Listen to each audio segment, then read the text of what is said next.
टिप्पणीसह लवकरात लवकर रुग्णाला सोयीच्या नजीकच्या रुग्णालयात संदर्भित करेल. जीवित रक्षणासाठीचे सुवर्णकालीन म्हणजे गोल्डन आवर्स मधली जी ट्रीटमेंट होती ती उपचार पद्धतीचे निकषाचे पालन केले जाईल अशी तरतूद असताना सुद्धा रुग्णाला प्राथमिक उपचार करून संदर्भ सेवेचे नियोजन करून संदर्भ करणे अपेक्षित होते, परंतु तशी कोणतीही कारवाई रुग्णालयाकडून झालेली दिसत नाही असं स्पष्टपणे त्यांनी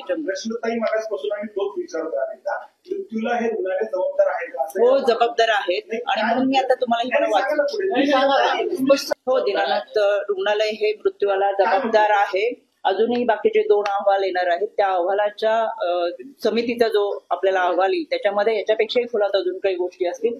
याच्यामध्ये मी मगाशी तसं सांगितलं तसं रुग्णालयातील ग्रीव्हन्स रजिस्टर सिस्टीम, धर्मादाय कक्ष व जनसंपर्क अधिकारी यांनी रुग्णाचे समुपदेशन करून उपचाराकरता येणारा खर्च त्याबाबतची माहिती देऊन धर्मादाय योजनेअंतर्गत दाखल करण्याबाबतची कारवाई करणं अपेक्षित होतं, परंतु तसे सुद्धा झालेले यामध्ये दिसून येत नाही.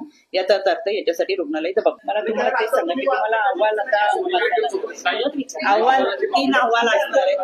त्याच्यामुळे पुढचा प्रश्न असा येतो, जर तुम्ही जबाबदार आहे तर मग एफआयआर आता लगेच होणार का पोलिसांकडून? याच्यामध्ये सर आपल्याकडे अजून 2 अहवाल येणं बाकी आहे. त्याच्यामुळे